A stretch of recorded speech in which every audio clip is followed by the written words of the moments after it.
So I'm 18 years old and it's my first week of university. Now I want you to imagine what this looks like because most people here are having their first ever taste of like true freedom.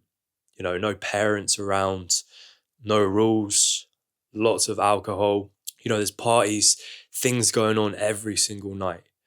Literally on my first night, no word of a lie, I've seen this guy jump out of a second story window and try and do like a combat roll, and he completely fucks up his ankle, man. Like he's got his ankle in a cast the next time I see him. The energy here is just different to anything I've experienced in my life. The same week, my housemate, he calls me over. He's like, Tom, come and have a look at this.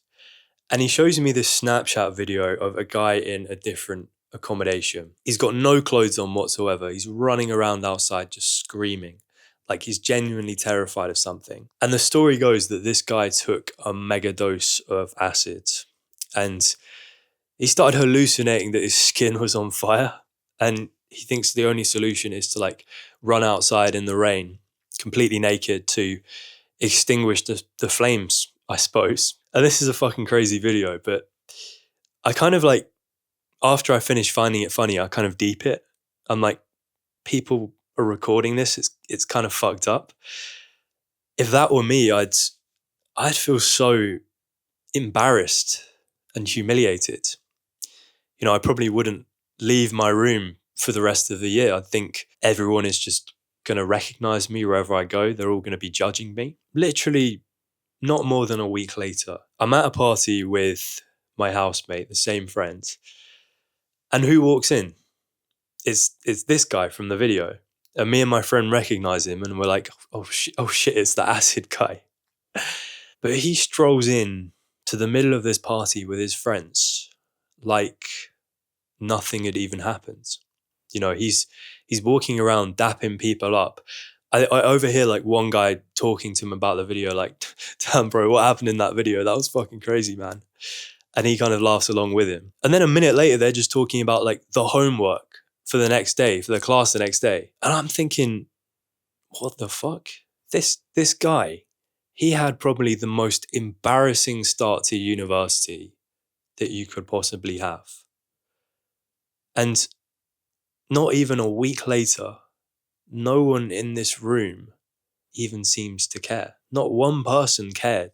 I barely even heard this story like brought up more than once or twice throughout my entire 3 years at uni. No one even cared. And I was quite curious as to why that was. Like, because at the time I was quite a self-conscious person. I would have felt extremely embarrassed at like much less than that.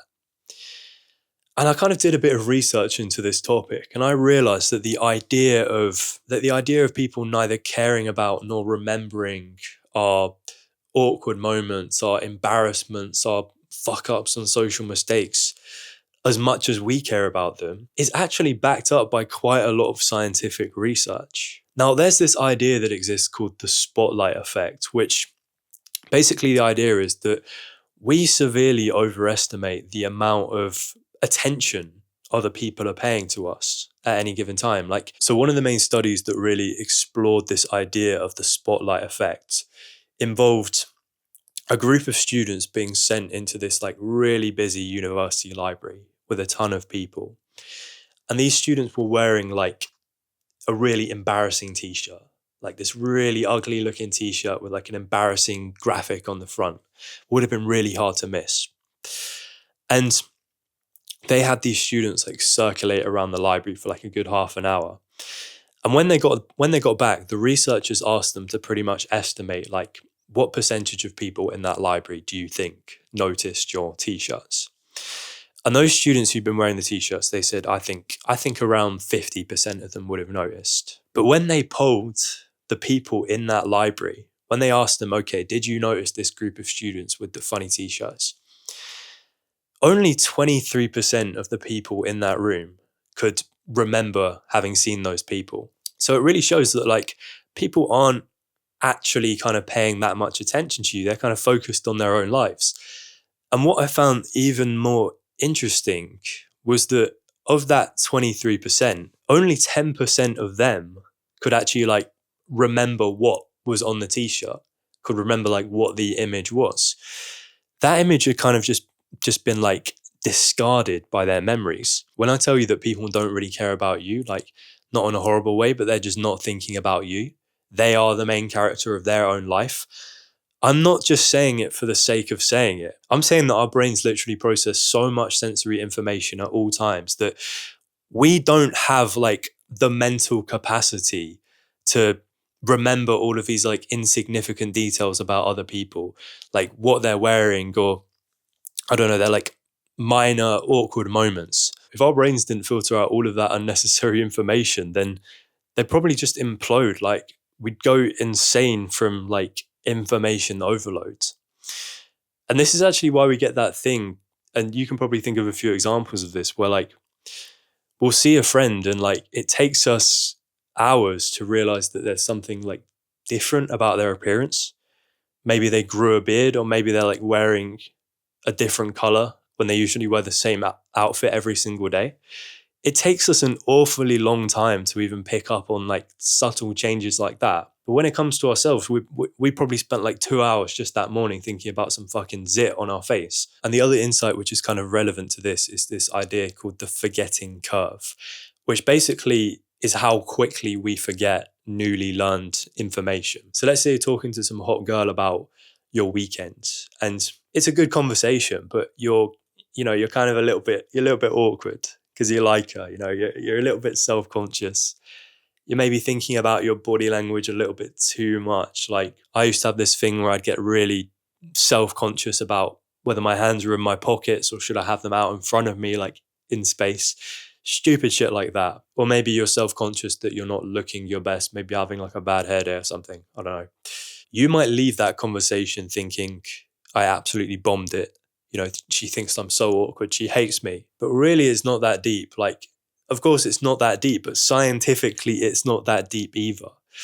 Because after 20 minutes, the forgetting curve states that she will have forgotten about 40% of that experience. Literally just 20 minutes after.